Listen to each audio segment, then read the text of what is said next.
The Big H Podcast, tune in now. Conversations that'll wow. Laugh and learn, stay a while. Let's explore that Hilton style. From the highs to the lows, every story just explodes. Mike's got questions on the go, diving deep from head to toe. Every week the guests align, sharing moments so divine. Stay with us, the pace is fine. Every episode you'll find. The Big H Podcast, tune in now. Conversations that'll wow. Laugh and learn, stay a while. Let's explore that Hilton style.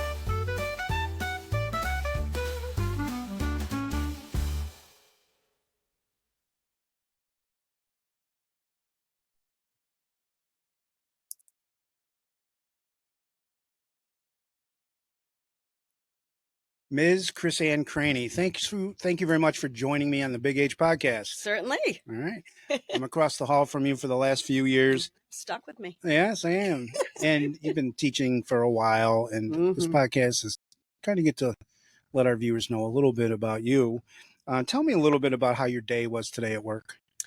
Busy as usual, 90 million things happening, lots of kids coming, going, lots of new learning, excitement, unexpected things pop up, and you just roll with it and keep on trucking. Now, you mentioned that lots of things are going here and there, and you just got to roll with it.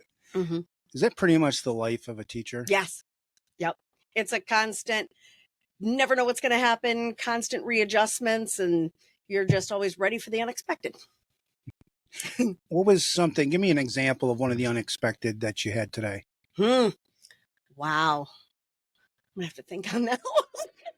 Instructionally, management wise. I can't even think of like a specific thing right off the top of my head.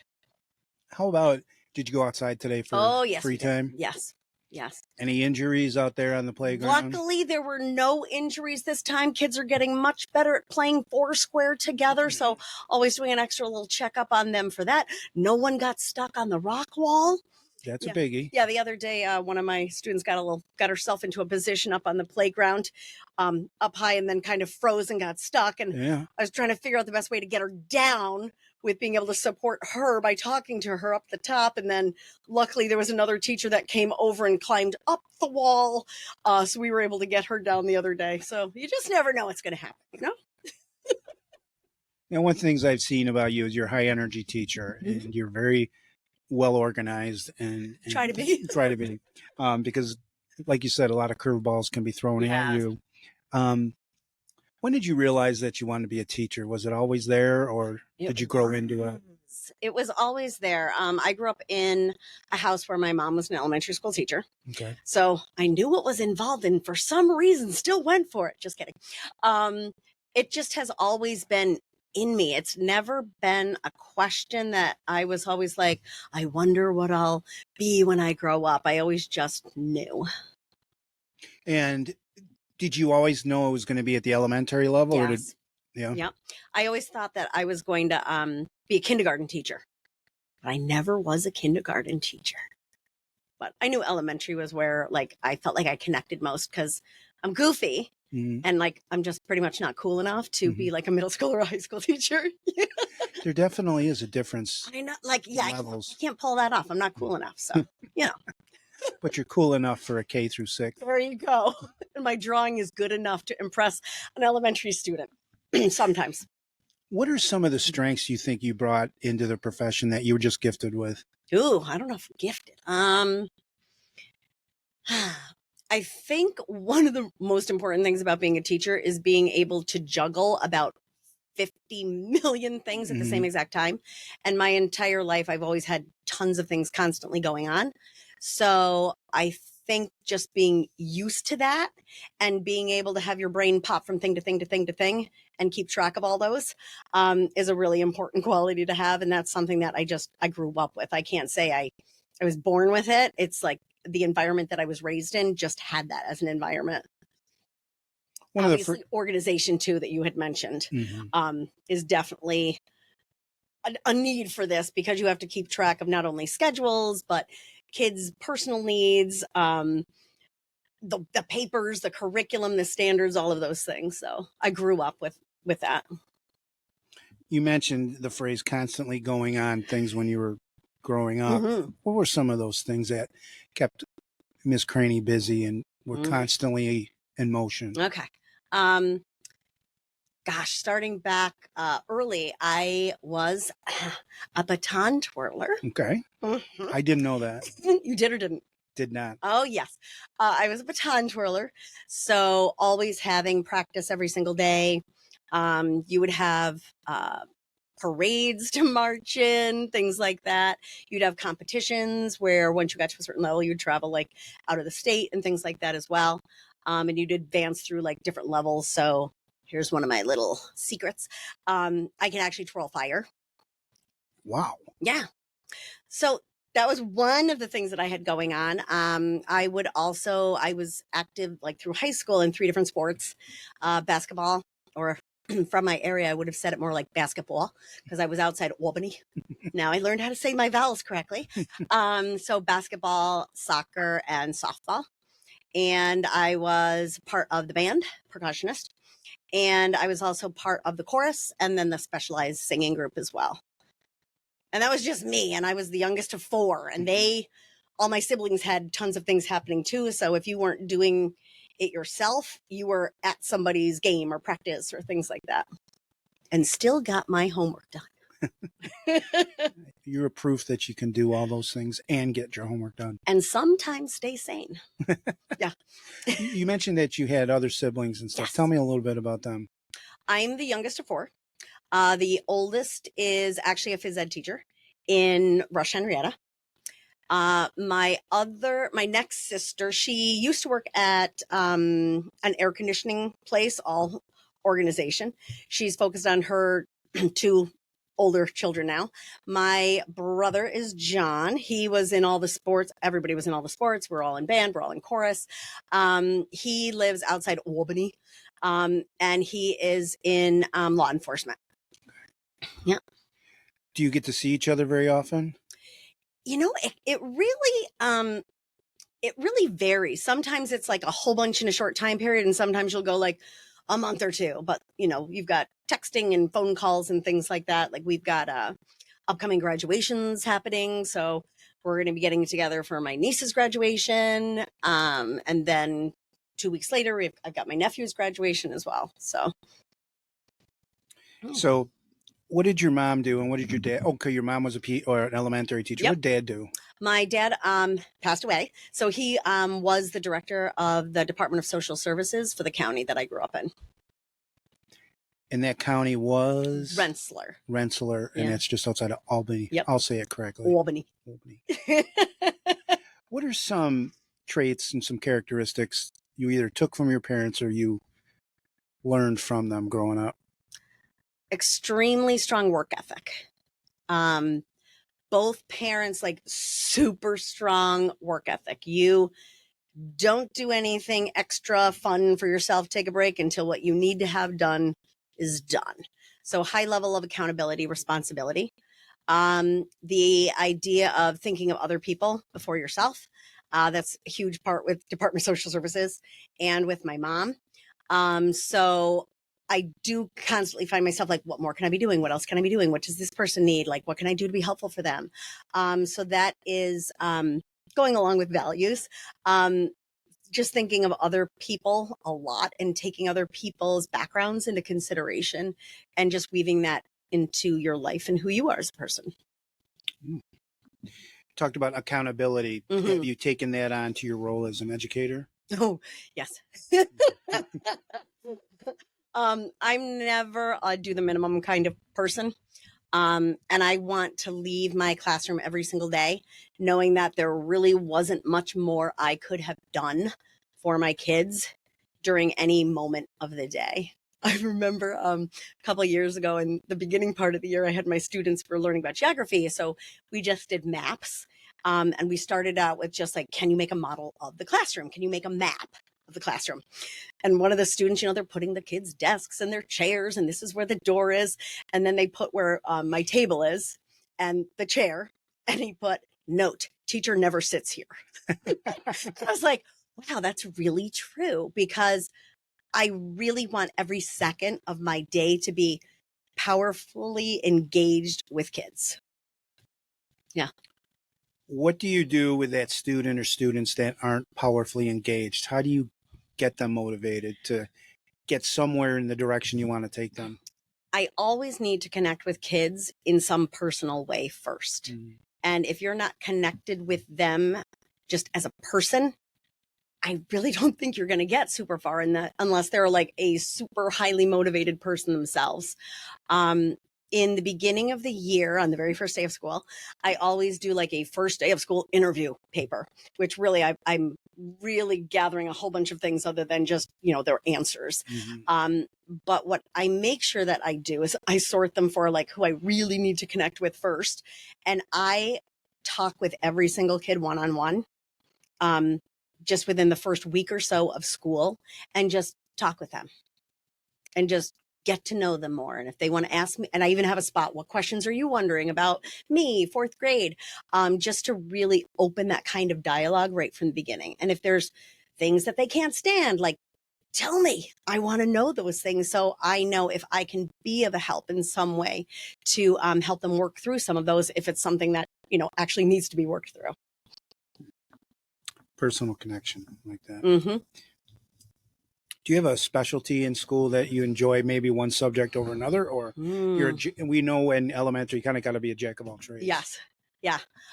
There's tons of things. Like, I'm going to give you the annoying answer and not give you just one answer. Probably most people, when they think of me, they probably think math. Mm-hmm. I was a math concentrate. I was a math coach for the district, and math has just always been something that I've connected with. Not because I've memorized it, but I remember when going through school, I would sit there, and back in our day, most people would feel like you have to just memorize the steps and get the answer. But I always wanted to know why. Why does this work? What makes that happen? Why is this a pattern? So my brain back then just always automatically thought like that. So I'm just geared to problem solve and figure things out. Like, I love, like, when I was a kid, solving puzzles was something that I would do for hours and hours and hours at a time. Science, like, you can't separate math from science. So like my cheat answers, kids say, what's your favorite subject? I'm like, well, science, because it includes literally everything. Science, digging in there, experimenting, changing a variable, testing things again. I absolutely love that as well. And I think it would truly kill me if I couldn't do read alouds. I kind of see read alouds as like your stage, and you are acting and you are doing all of the different voices of the characters. That's another thing. When I was growing up, I was in lots of plays and theater. So I would do different summer groups and do different plays and performances, and did that all through high school as well. So I kind of put some of that into my little play performance during the day all the time. Do you have a favorite read aloud or two that you want to hit? Okay. Early in the year, The Magic Fish by Freya Littledale. Okay. Yeah. It's a very simple story about a man and his wife that live by the sea, and the woman sends the man to the sea, and he finds this magic fish, and he begs the fish for this magic, these magic wishes. And at first he throws the fish back in, and his wife is like, what are you talking, you silly man? Go back to the fish. Tell him I want more than this hut. Tell him I want a beautiful house. So back he goes. So the story goes on, and it builds and builds, where eventually she gets this beautiful castle, and she's the queen, and she's got gold and all of these things. And once again, she says, go back to the fish. And he goes back, and eventually the fish finally says, no. So the man goes back home, and they're back to the original hut, how the story started. So it's a great story that I always do part of it because I can do all the voices, mm-hmm. and we do little acting motions. But you really just talk about appreciating what you have. And like, you can always want more. You can always have a goal to want more, but making sure that you're appreciating the things that you do have. And the kids always get that lesson out of it. And we refer back to it again and again throughout the year. Yeah, it's great. Read aloud to start Yeah. the year with a great message theme. Mm-hmm. Is there any book especially that you wind down the year with that sends the kids along with, or is it changed from year to year? There's one that I like to do. I can't guarantee that I do it every year because it's a shorter chapter book, but it's called Mick Hart Was Here. Barbara Parks, I believe, is the author. And that book is my, like, I want you to think for the future, because this is a book that shocks you from the very first page of the book. It is a book told not from Mick Hart, because you find out in the very first page from his sister. I want you to know this isn't one of those books where you're going to really like the main character and you're going to think they're great and you connect to them and you are like, oh, this person's really great, and then something bad happens to them at the end. This isn't going to be one of those stories. I'm just going to let you know right now, Mick is dead. And you're like, whoa. So it's like the shock value. But it really gets into the story of Mick is how he did not wear his helmet when he was on his bike and he got into a bike accident. So, and it's not for me just about like, wear your bike helmet. It's just thinking about like making good choices. Even if you don't understand why, ask why. Ask the reason why is this some rule or even law. Instead of just saying, oh, I don't want to do that. Like just really thinking things through and making good choices for yourself. So read aloud. Now you also said puzzles. Do you mean like piece puzzles, or do you mean like, the jumbo puzzles? What do you mean? I'm into all of it. Yeah. As a kid, I was always doing like the 1,000-piece jigsaw puzzles on the floor of my bedroom, and I'd stay up so late and like my eyes would start getting puffy. So as a kid, I would always constantly be doing those. I try to do those now, but one of my cats likes to lay on all of the pieces, so it's a little more complicated now. Anything like even like Game 24, Sudoku, like any of those kind of little mind puzzles or things that I just find entertaining and amusing. And I like the challenge.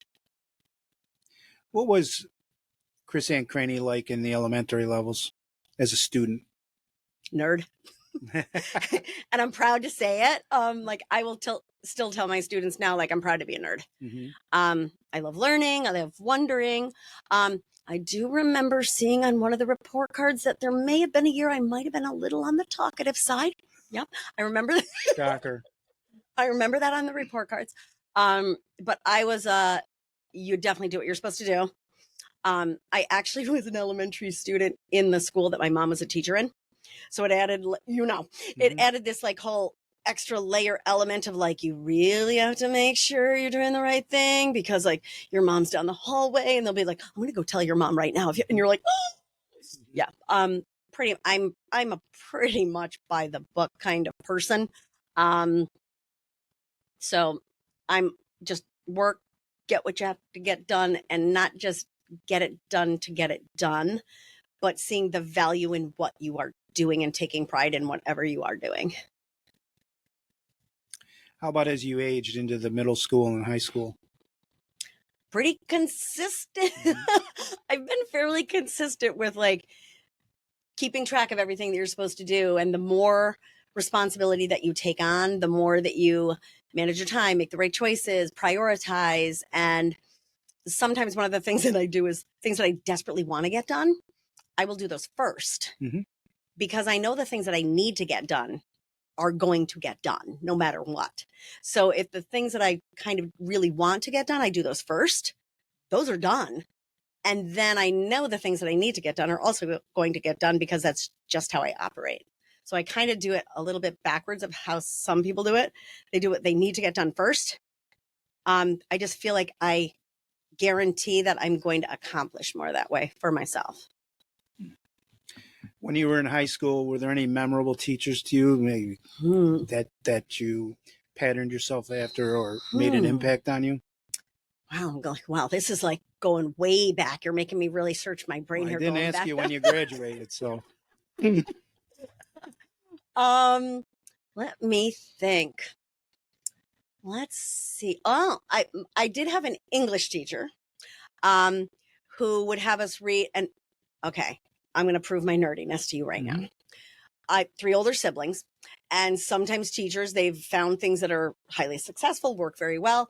So the English teacher would use the same books year after year. So me being the nerd that I am, knew what books I was going to need to be reading that year, like, your To Kill a Mockingbird, all of those. And so I had the books and I read them all the summer before. I know, I told you I was a nerd, proud of it. He was also my basketball coach, and he just had a way about him that you just instantly, at least I did, I instantly respected him. And he had just a clear manner, and you just wanted to strive for excellence in whatever regard you had, whether it would be in his class, whether you were doing a public speaking. I did a public speaking class with him also, or on the court or in practice. I remember from my junior to my senior year, he pulled together our basketball team and he said, I'm going to tell you guys right now, I don't know who the captain's going to be of this team yet. He goes, I'm looking for it to emerge. And I'm like, all right. So my friend and I, we started talking about that together. And we're like, this is kind of a curious thing. And so the two of us were like, I think between the two of us, we would be really good balances as like co-captains. So we actually went and approached him, had like a very civilized conversation, more like adult-like, when you're in high school talking to an adult or coach. And just the way that he did that in selecting the coaches, I just had a lot of respect for that. Were you one of the captains he selected? Yes. Yeah. And was your... Yes. Okay. Yep.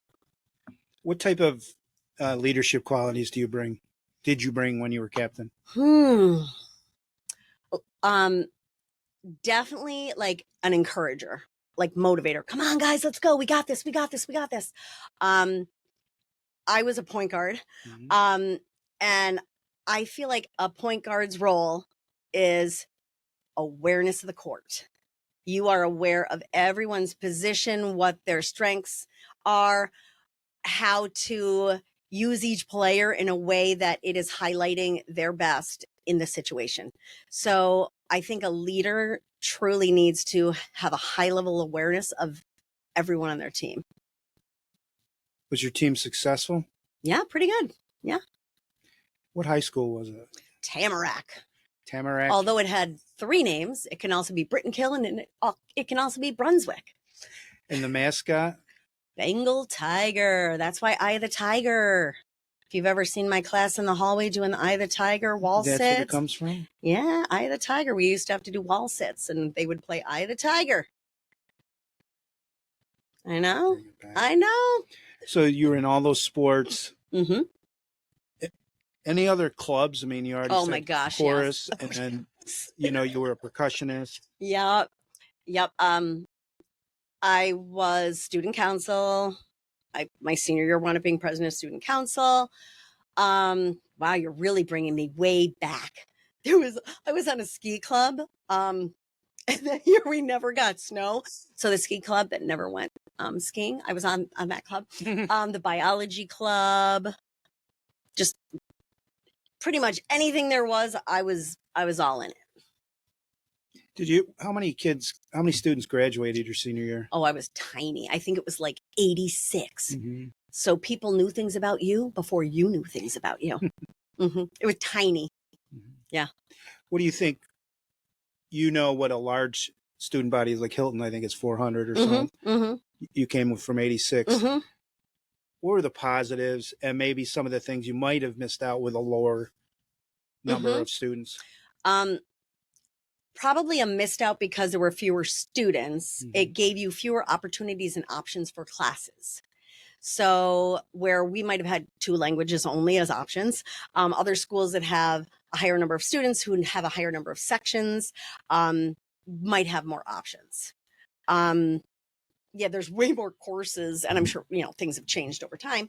But there's just so many more courses that I remember even hearing about in college that people like oh, I did this in high school. I'm like, you did what? Mhm. I'm like, we didn't have a pool.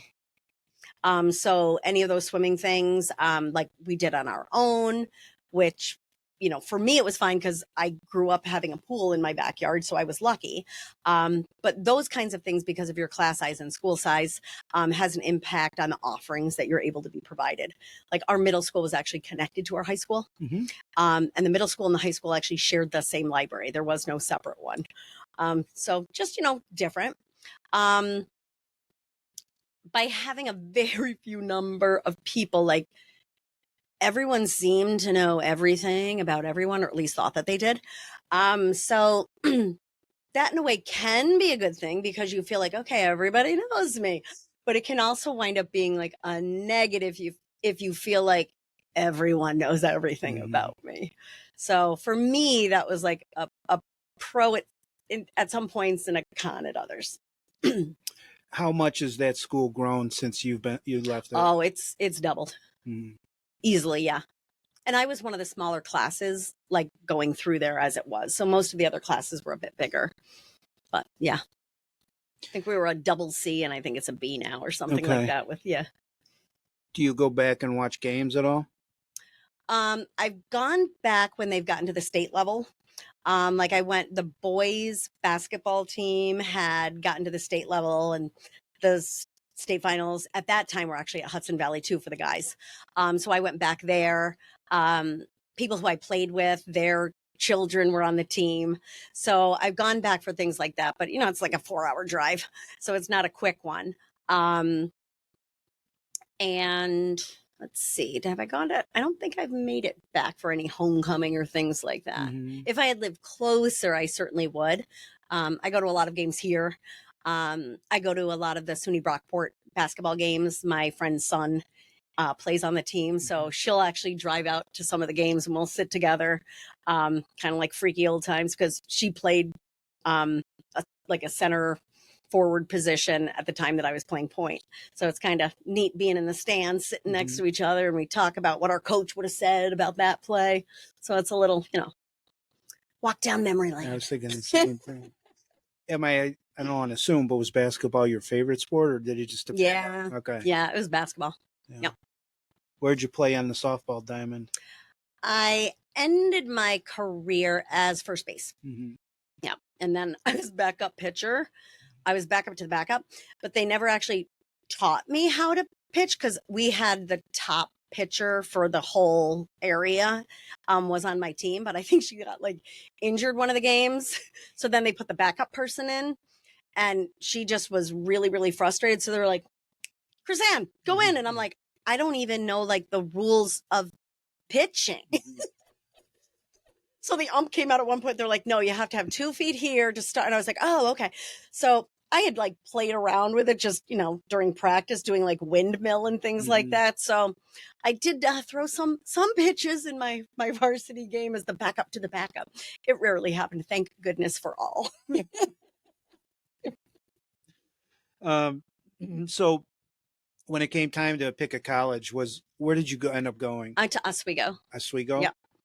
How far away was that from your Albany area? I think it was driving the speed limit.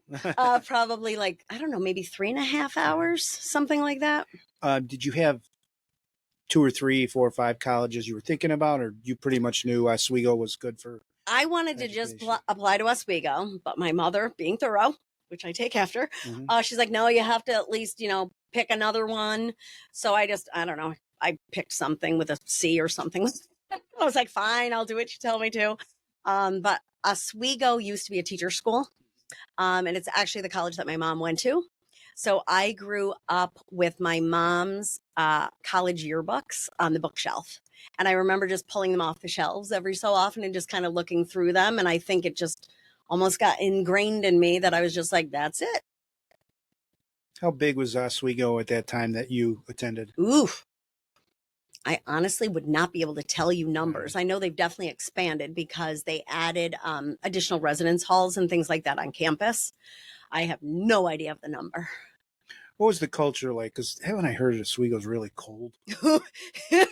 Snow and wind. Yeah, it's true. The way that it hits with the wind coming from Buffalo off of Lake Erie and then going to Lake Ontario, the lake effect it's huge.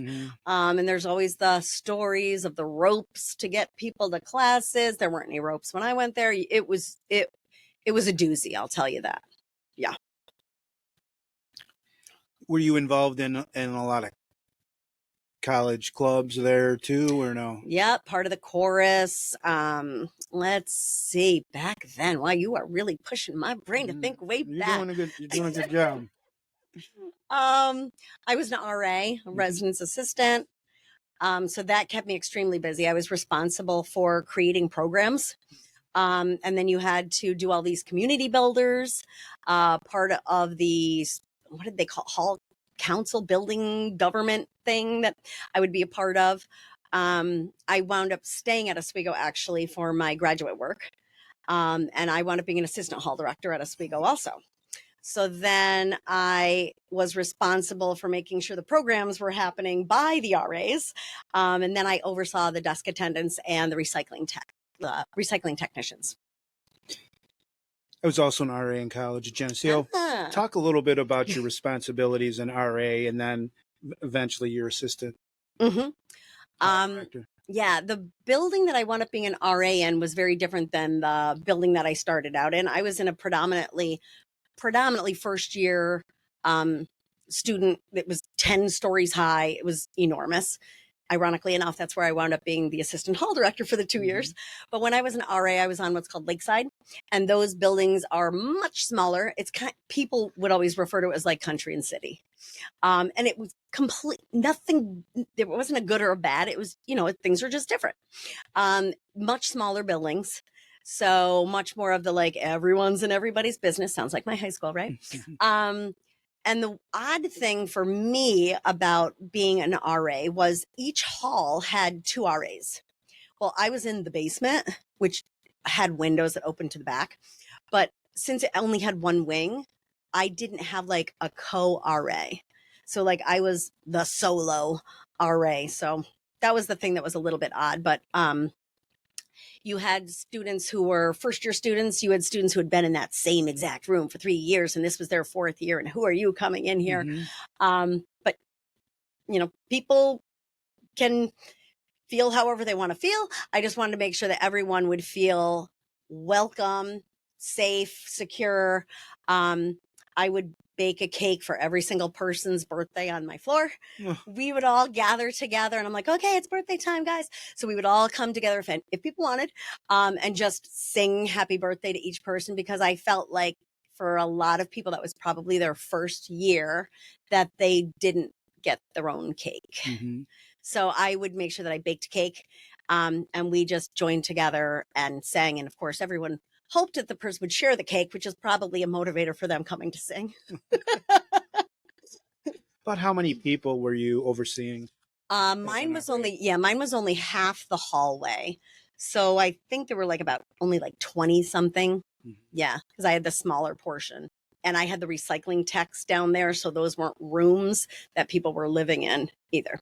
So when you say recycling techs, tell me a little bit about that. In my first year at Oswego, I actually started talking about starting a recycling program, and it wasn't a thing then. But I think the hall director may have approached me on it, just wondering hey, is there anything that we can do that's a little bit more environmental? Because we are throwing out so much stuff. It's crazy. And we worked together to just, and I think our building was the first one to even attempt it. We just had different bins. And if people wanted to, they could go down there, and just sort out paper, plastic, basic things. And it wound up expanding, I know, to the district, where you then wound up having recycling technicians, where there would be certain hours where the room would be open, where people would go and recycle all of their things, and they would be there to assist to make sure that things were being sorted correctly and nasty, dirty food grossness wasn't getting mixed in and contaminating things. So I would, as the assistant hall director, I would wind up training and making sure that the recycling techs knew exactly how to do that. And another cool part of it was if people were going to have returnable bottles. Okay, this part's kind of gross. I would return them, put them all in my car. Now, let's be real. They were not beautifully cleaned Of out. course not. I would bring the bags of filthy, smelly, disgusting, sometimes really old bottles that people had in their rooms for months, put them in my car, bring them to, like, have them returned. And then the money from that I would use to, like, buy, back in the day, like, movies, VHS tapes, and different games and things like that, that people could then just, like, check out from the front desk. So it was, you know, beneficial in more than one way. Yes, it was. Yeah. Were you always environmentally conscious? To some level, yes. I mean, obviously you learn about different things impacting the environment as you get older. As a kid, I remember we had the pool in the backyard, and you'd have the cover in the winter. And I remember you'd have like the little pollywogs swimming around on the pool cover. And my dad was a big part of this. Like, we would always work to save as many as we could. And we had a pond like at the edge of our property. So we would like scoop them up, put them in the big 5-gallon bucket, and then we would like bring them over to the pond. So I see that just as like a little element that just gets you thinking beyond yourself, thinking of not just other people, but other things on the planet. Living things. Yeah. Did it feel good that you ended up really being a pioneer of the recycling program at Oswego? Yeah. Yeah. There was actually one other thing that I didn't start it, but I shifted it. And I think they still do it. I'm pretty sure they do. I checked a couple of years ago. At the hall that where I was the RA, we used to do a safe trick or treat where members of the community could bring their kids into our residence hall and they could have a safe trick or treat experience. And you'd put this little pumpkin on your door and you'd, go out and buy your candy and little kids would come. And I loved it because Halloween, it's my favorite holiday ever. I just love it. I find it to be so great. And I remember being bummed in college because I'm like, you don't get to see people. Like, this stinks. But I was thrilled to find out that the residence hall that I was in did safe trick or treat. So I was there for 2 years. When we did student teaching, you weren't allowed to be an RA. So I had the year off and I was like, oh, that's a bummer, But in that last year, I was I am not saying this to be like, I don't know, I'm cringing even saying this. I was the president of the National Honor Society for women at the campus. So I kind of took that and said, I want to make sure that that program keeps happening. And I'd like it to happen in a bigger way. So our society touched base with the one residence hall that did it. And we actually expanded it. So any residence hall across the entire college, if they wanted, could participate in safe trick or treat. So we started that. And I know, at least because I looked a couple of years ago, they were still doing it. That's great. Yeah. Where did you do your student teaching? I did my student teaching in Wolcott and Pulaski. What grade levels did you student teach? Wow. I want to say it was 2nd grade and I believe 4th grade. Yes, it was absolutely 4th grade. I clearly remember that. I remember that because I was crazy enough to have the kids do different regions of New York, but we did it on this large scale 3D map with plaster of Paris. Where each group of kids did a different region and then all the puzzle pieces had to all come together and it filled the entire wall. So definitely 4th grade. And of course we painted it too. Your mentor teacher must have been like, what did I get myself Well, into? my mentor teacher pretty much was like, she had me for the semester before the previous school year. So she was like, okay, you're all set. Go ahead. Like, okay. So when you started student teaching, did you just hit the ground running or was it degrees of trepidation or whatever, like, ooh. I had so many opportunities for experiences to work with kids in a school setting prior to that, like way more than what I'm seeing happening, at least with people that I'm interacting with now, who are going into the teaching field. Like, I just had so many more opportunities, experiences, expectations before like a student teaching level of any sort, that it was a very natural progression. I actually remember in high school, my Spanish 5 and 6 years, we actually would go to the elementary school, which is all on the same campus, easy peasy to you literally just walk there. And we would teach Spanish to 5th graders. Mm-hmm. Yeah. So I started teaching in a way then, not that I was the teacher. And I also was in a teacher role, WSI water safety instructor. I was a lifeguard for like 7 years. And one of my favorite things that I've ever done is teach kids how to swim, because the change is like instant, like, and it's like a little miracle happens in the water, because you have kids that sometimes are like deathly afraid, clinging to you, nails are scratching into your body. So you learn to wear a t-shirt whenever you're teaching swimming lessons. And within 2 weeks, they are literally swimming across the pool. So I had that as teaching experience in addition to tons of field experience and just all those other opportunities as well. Any other jobs that you did, to make a couple bucks besides the swimming? Or I worked for the county legislature. And what would you do then? It was a summer job. It was the weirdest thing. My friend was supposed to, they just had these summer jobs in the political offices. I didn't even know who I was working for or which animal meant what, none of that. My friend was supposed to work and got this job in the county legislature. And I was amazed. It was $5 an hour. And I was like, whoa. And she wound up calling me and saying, hey, I'm not going to take the job. It starts like next week. Do you want it? They said I can just find somebody. And I'm like, well, all right. Yeah. Sure. So I did that job, but I also had the lifeguard job at the same time. So I basically worked 2 full-time jobs for the summers. And then also did basketball summer experiences and things like that, and coached the team as well. So yeah, the county legislature job was pretty interesting.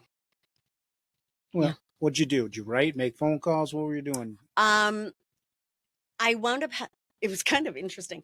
I had to make sure that I was reading any newspapers that were in the area every single day. I would have to literally cut, because they used to be, remember when papers were paper? I do. Yeah. So I would have to cut every article and check which areas they went with and which legislators had each area. And I would have to put the articles in every legislator's mailboxes to make sure that they were completely aware of everything that was going on. I would also do, what do they call them? The apple pies, where if someone is highlighted in the newspaper, I would like write the letter and make sure that the legislator or politician was aware, so that those congratulatory letters and cards would go out. And anytime one of my friends was in the paper, I'm like, oh, they're going to get one of these letters. Right. But like, doing all those things and doing the faxes. And I didn't know what I was doing, but like, I just figured out how to set up their fax machine and things like that, taking all of those things in, tracking any paperwork that's coming in, taking phone calls, things like that. Yeah, it's interesting. Where was your first job in education? Did you come right to Hilton? Yep. Hilton's my one and only. One and only. Yeah. How many years do you have at Hilton? Ooh. Approximately. I think I'm like 28 or 9. 28 or 29. Yeah. Which did you start at Northwood? I was at Northwood, yep. And what grade level were you at? This is where the funniness happens, because like my employment has been like the work of symmetry right here. Here's my math nerdness coming out. Because I started at 4th, then I went to 5th, then I went to 1st.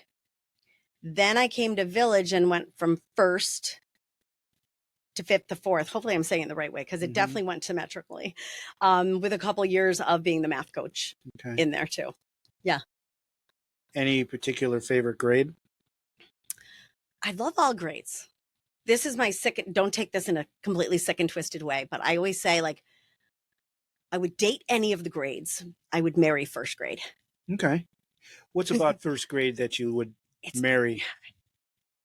there's a magic that Mhm. happens. Like the excitement that is there. Although I have to say this year's class, like that same excitement is Mhm. right there every single day, which I love. They're just excited about everything. And they're rip roaring ready to go. And you don't usually get the like, I don't want to do that. I'm worried I'm going to look like a jerk. Like, I don't want to do that. I'm going to look Mhm. like an idiot. People are going to think like, you just do it. Go ahead and hop like a bunny. Let's Mhm. do it. So many things are new and exciting. And I find that to be exciting as well. And seeing the growth that kids make going from the beginning of first grade to the end, like you have kids that aren't sure of all of their, even what the letters are. And then they're reading like beginning chapter books by the end of the year. And you're just like, wow, it's so easy to see the growth because it's just so extreme and goes through so many stages and levels. That is one of the thrills of education. Yeah. I have to Yep. agree It's with that you. big light bulb moment. And yeah. How has education changed over the years in your eyes? I feel like we're doing a lot more assessments. And I might be saying that just because we're in a high assessment time right now. I feel like there's a lot of assessments. Now, like you're always assessing your kids, formally, informally. I just feel like the assessments now are bigger. Mhm. And there's more of them. And it seems like we just have a whole bunch right around the same time. Mhm. So there's part of me that's like, I want to keep teaching. So if we just keep assessing, then how can I use what I learned from the assessments in my teaching if I have to give another assessment? Right. And obviously there's value in assessment. I just feel like that is something that's more. Technology is obviously highly different from the beginning of my career to now. Kids didn't have access to any of these things. I remember I was part of the pilot program for the iPad program that started in 5th grade. And that was like, whoa. Mhm. And we would go to conferences and people would, you'd have to share like, oh, what are your students doing on these? We would talk about all the different things they're doing. And they're like, do your students keep them at school, at home? And we're like, oh, no, they bring them home each day. And they were like, oh, wow. Um, uh, so what if kids forget them? Do they drive home and get them? We're like, no, the kids don't drive home to get their iPads. They're like, why not? And I go, well, because they can't. They're in 5th grade. And they were like, what? So like that I remember was like mind blowing for many people at some of the conferences that Hilton actually did start exploring with iPads and things like that at a pretty young grade, probably on the earlier trend there. But and with technology, there's pros and cons. There's more things to learn. There's more things to just that you can utilize. I find there's like it's hard for me to stop often because I'm like, oh, I can do this, I can bring this, and I can bring this, I can do this and do that. So I have to like say, but wait a minute, I can't bring in all these things because actually it gets to a point of confusion. So for me, it's hard where I have to just stop myself and say, like, what is the most efficient, effective, clear ways that kids can make connections? So for me, that's a bit of a challenge. Obviously, we're also monitoring a lot more as well, like what are students doing, having that whole safety aspect, and monitoring respect for each other through technology is definitely a thing that we didn't have to do before. And as an educator, you went through education, through remote education, through the pandemic. Oh yeah. Explain to me a little bit about your experiences when it first hit and then as it came along after that. That was just crazy, wasn't it? Yeah, that was absolutely crazy. I was just trying to figure out like, okay, who has what? And I believe at that time, yep, the Chromebooks, it was Chromebooks, right? Was it Chromebooks, computers? What did they have? Chromebooks, right? I think so. They stayed at school because we had the big charging system in the room. So kids didn't have devices at home. So I was like, how can I even connect with kids? So it was pretty wild at the beginning. So I was just trying to figure out like, okay, how can I even connect with kids and find out like who has what, who's doing what, how everybody's doing. I remember with the pandemic, I would there was like one day for a certain hour you were allowed to go into your room and grab stuff. Mhm. So I grabbed so many things to create my teaching studio in the basement of my house.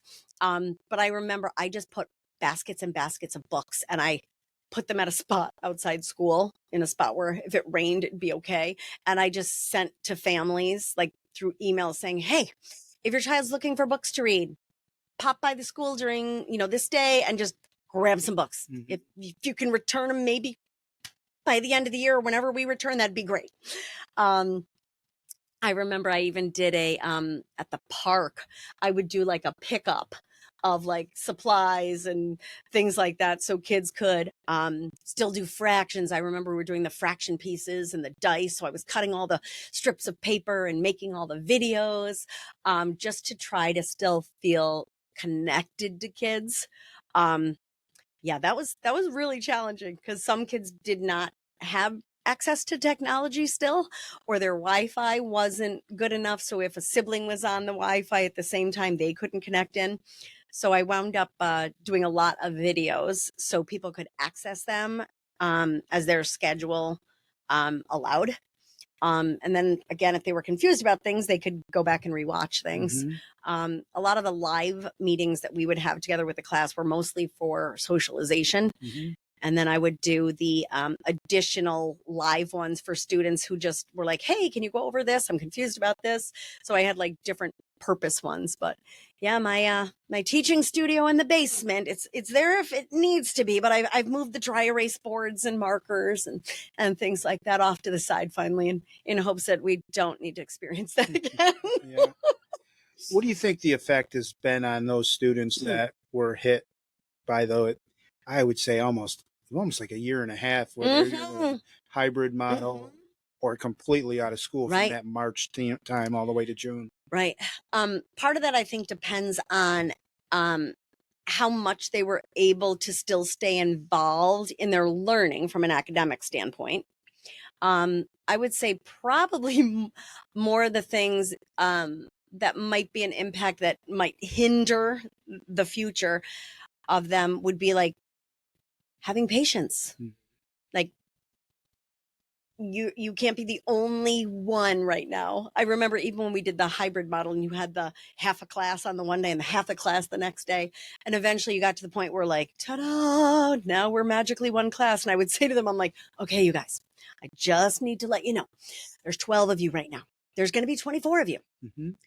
I'm not being a jerk if I don't call on you as much. Mm-hmm. I can't Mm-hmm. because there's twice as many of you now. Mm-hmm. So just getting kids to like really understand that while they are important, other kids are important too. And they're not going to get called on and share every single time that they want to. I think organization took a big hit too, because none of their stuff could stay there. So like we were organizing a lot of things for them because nobody could touch anything, or, all those rules are being 6 feet from a person. So I think some of the executive functioning skills took a bit of a hit because you couldn't have the supplies that they needed to learn how to organize and manipulate. So that is like a skill that would take longer than to like reincorporate into your life. And then when you're 2 years older, you're expected to organize even more at that point. And somehow magically you have to make the jump, which is an unreasonable expectation. So socialization, organization, awareness of others. Yeah. And I wrestle with this a lot. Can we catch up for that lost time? Hmm. And if so, how long is it going to take? Or are we just to come to grips that 2 years has delayed these poor kids? Interesting question. Like, obviously we can't travel back in time. Mm-hmm. So you have to meet people where they're at and figure out the best steps to make progress in the most important areas that Mm-hmm. impact other things. Mm-hmm. Does that make any sense? Makes a ton of sense. Okay. You mentioned about socialization, Mm-hmm. patience. Mm-hmm. What were some things that you did once you got all the students back in the room to try to foster some of that lost stuff. Is this when they still had to be a certain distance apart from each other with all the masks The on? masks, yes. And, yeah. It's funny because I was just actually watching a video of some of the read alouds that I had done back then, and you can see the classroom in the background and you can see all the separate desks. And I was like, "Ooh." And I remember I took photos of myself with all these different facial expressions. And I had them lined on, one of the cabinets with like, I don't know, there might have been like 15, 16 photos of myself because they pretty much never got to see your face. Mm-hmm. So that makes this barrier harder to connect when it was the start of the new year, especially because they didn't know you. They couldn't see you. They couldn't see your facial reactions. So I had all these different facial reactions on there, and I would label A, B, C, D, E, F, and I would have them labeled. What I realized was kids could not tell like the feeling that I was putting into what I was saying because they could not see my facial reactions. And I would go, so which one do you think I'm making right now? And they'd be like, I think you're a C. And I'm like, whoa, that's like not even close. So like just identifying for kids, like how important facial reactions like are and how the nonverbals can often convey more than the verbal. So I would use those just to get them to realize like, nope, that's what my face is doing right now, which is bizarre, isn't it? I don't feel like I answered your question though.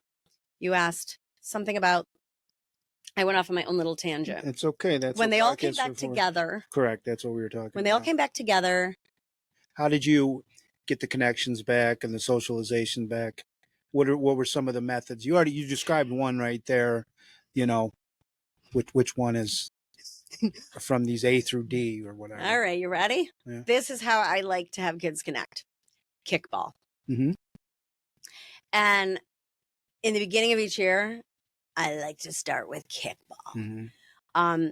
Because it's encouraging, it's working as a team, and they also have to get to know each other's name because I just wind up being the pitcher just to keep things kind of moving along. I always tell them I don't field, but I don't pitch until they're cheering on whoever's up there to kick.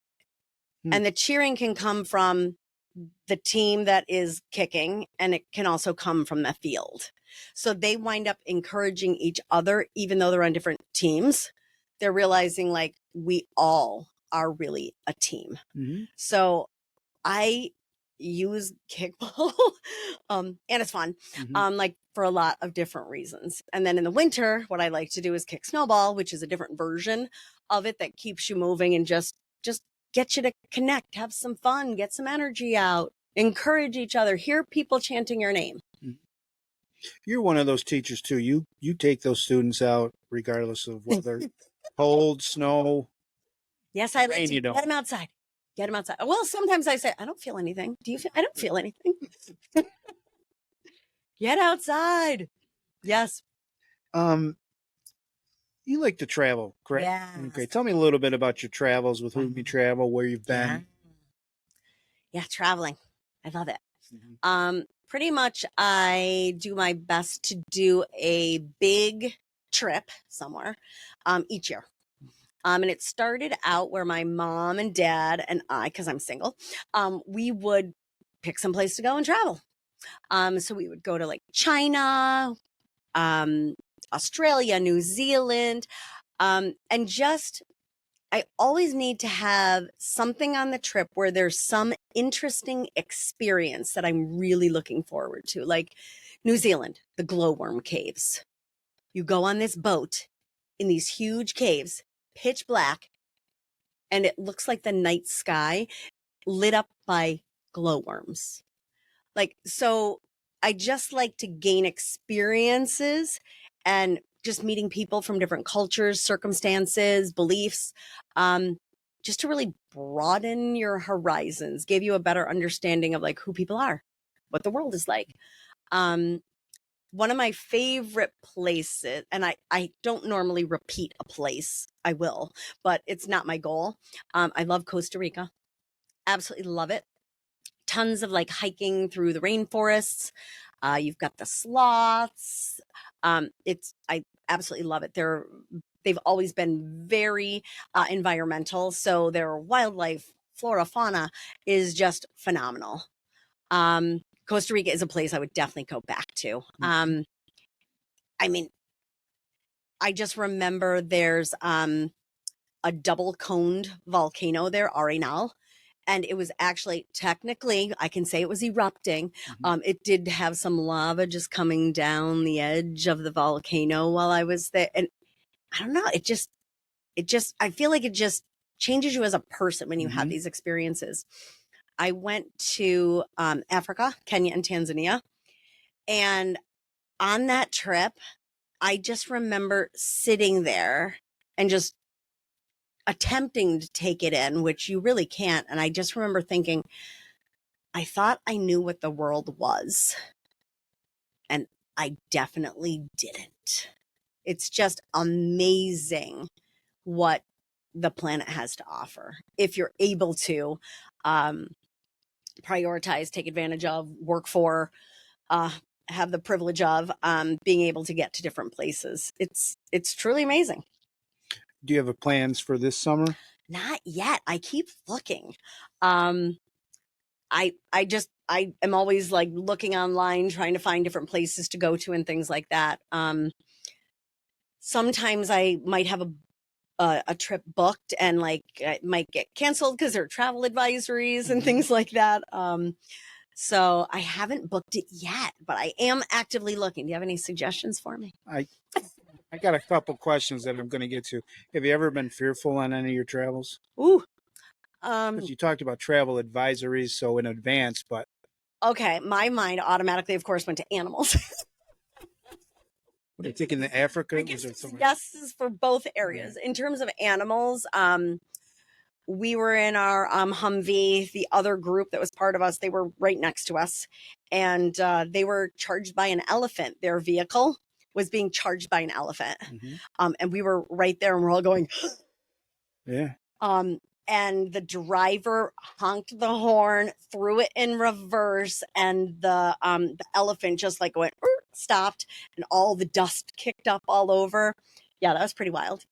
You literally are feet from lion. Yeah, you see, it's not Disney. There's actual like dead animals that have been hunted. That are, the rib cages are right there. So you know that one of the trips. Where was I? The Galapagos, maybe.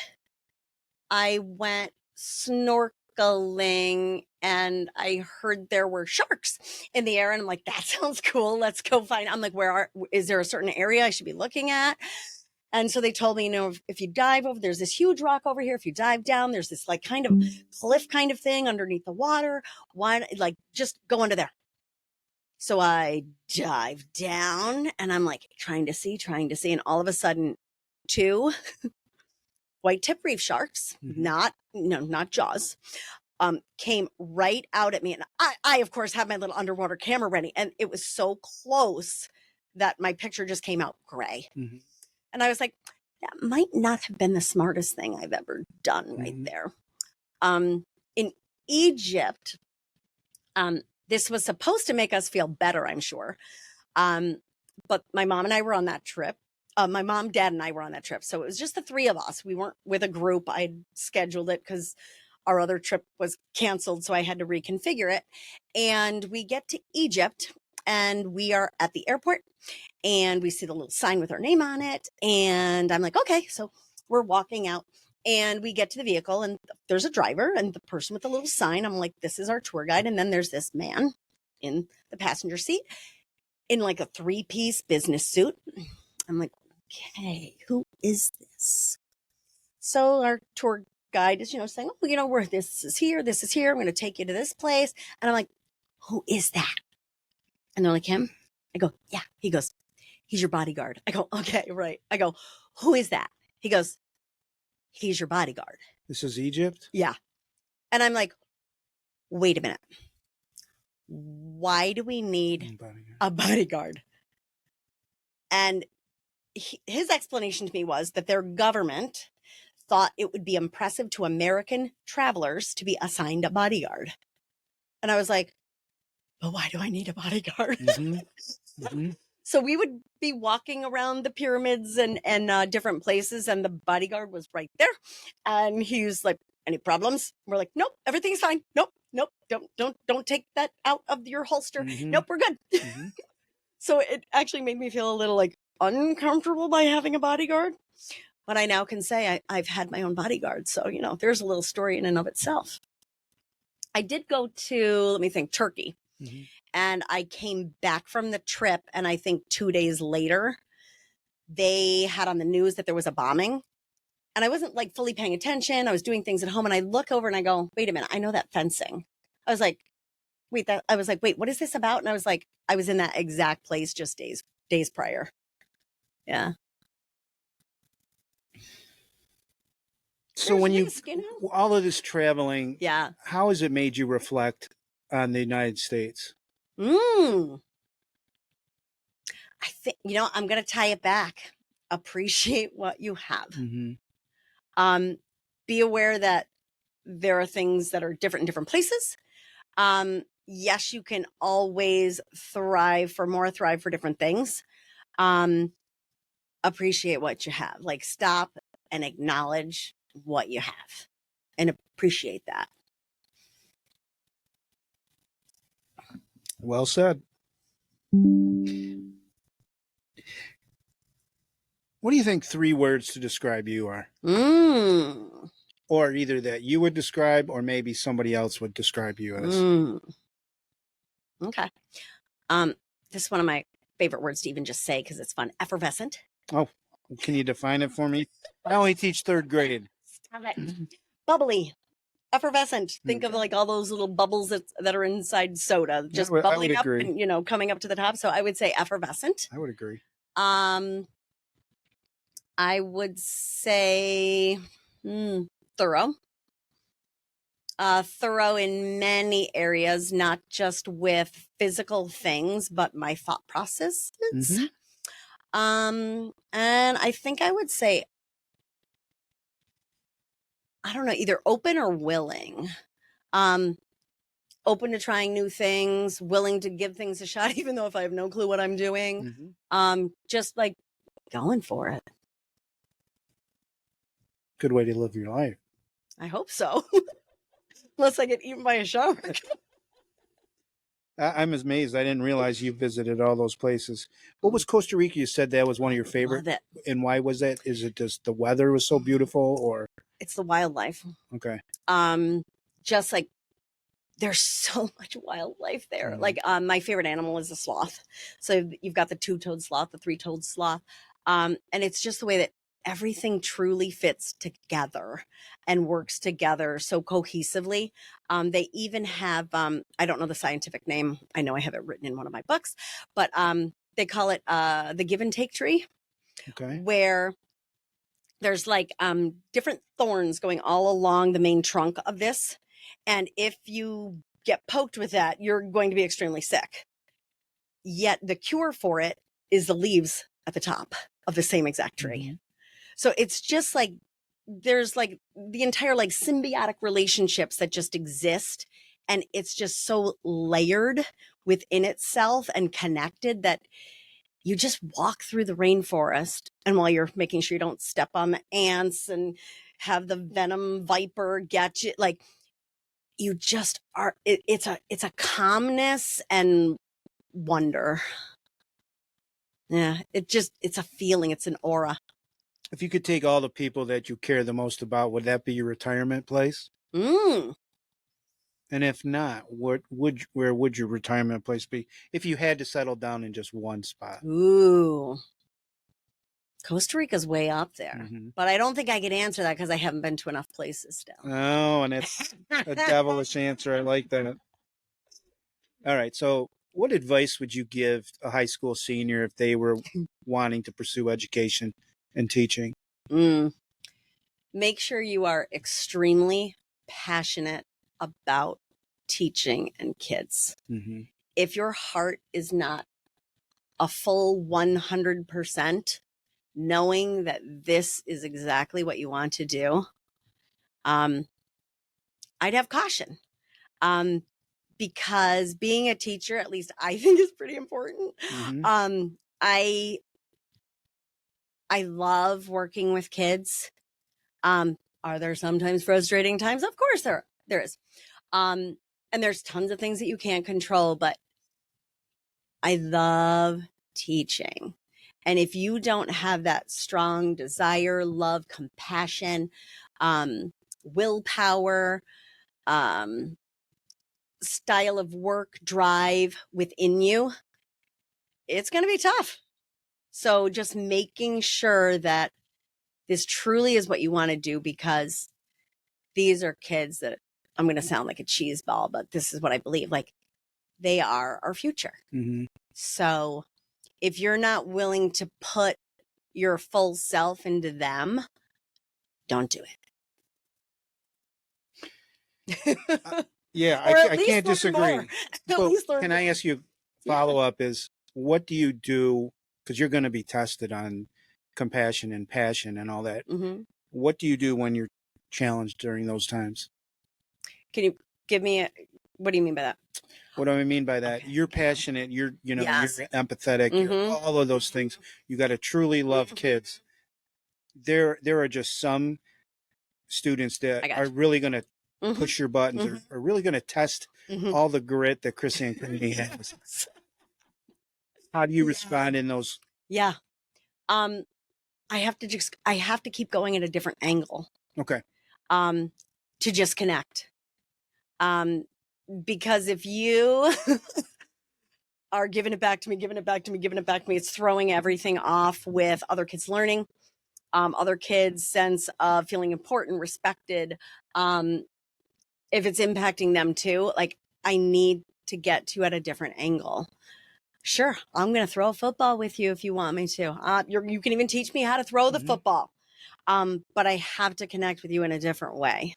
And not a big out loud in front of the whole class thing. It's going to be a quieter off to the side thing saying, hey, what's the deal here? And I really do find that kids will tell you. If they say, what's going on here? I don't know. Yes, you do. If you don't want to tell me, it's fine.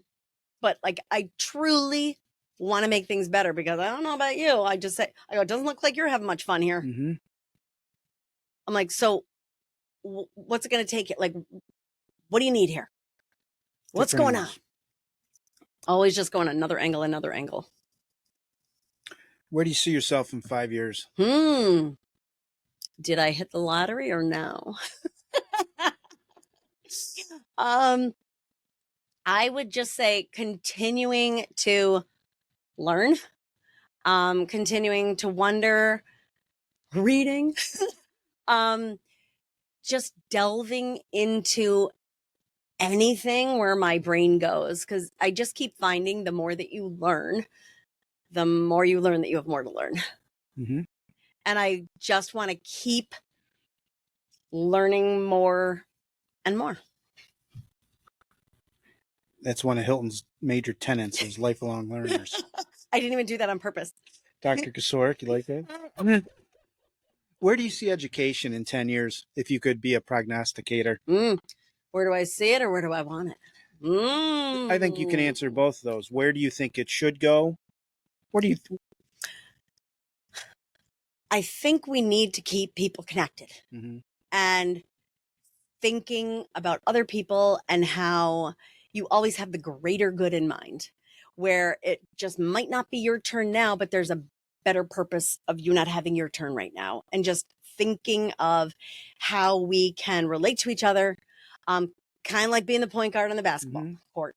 You got to know whose strengths, who's comfortable with who's having this kind of day, and just having that awareness of others and being okay with it not always being you. I think that's just what life is. I feel like technology can bring you closer. Technology can keep you apart and cause confusion. So I would hope that with increased technology, that we just keep the awareness that it's hard to deliver tone. You're not connecting connecting with people, even if you're in a chat and you're saying, hey, sup, what's up? No, hey, sup. That's not the connecting as if you're like talking to somebody, making eye contact with them, breathing the same air that they are. So definitely there's positives that can happen with technology. We're definitely going to continue going in that trend, taking advantages of things that technology has to offer, but just having that caution that there's pros and cons. What's on your bucket list? I mean, you've traveled a lot. I would assume travel is up there. Yes. I would love to go to Madagascar. Why did that word just come into my head? I don't know. I'm zooming it. Maybe I have a sixth sense. A sixth sense? A sick one. Even. Madagascar. Was that where Mufasa's that movie from? Isn't there a movie? There is some. There is Okay, some. Madagascar. Where is that? Madagascar. I think it is. But where is it? Coast, Africa, right? Up Okay. with the All right. east. Hopefully I'm right. If I'm not, that's really embarrassing. Well, obviously it'll be on my bucket list to at least find out. And that again relates to wildlife, lemurs, things like that. I really want to do Uganda and do gorilla trekking. That was actually one of the trips that I had almost booked. And they were like, no, we have travel advisories. We are not sending people to Uganda at this time. Those are definitely my top two right now. Bucket list. I have a hard time just like sitting and not doing something. I actually realized this when I was getting my master's degree. I couldn't just like even just sit and watch a television show. Mhm. I had to be doing that and knitting something or Mhm. and doing that. So just learning how to relax, I think, needs to be on my bucket list. Did you ever think about writing and doing any of that? Or is that too close to sitting still? Well, I guess it would just have to be for myself because I never think like, why would anyone want to read what I wrote? Kind of like this. Mhm. Why would anyone want to watch this?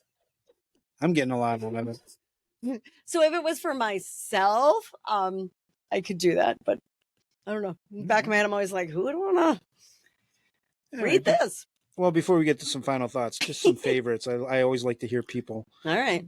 rapid fire. Or Okay. what's your favorite food or foods?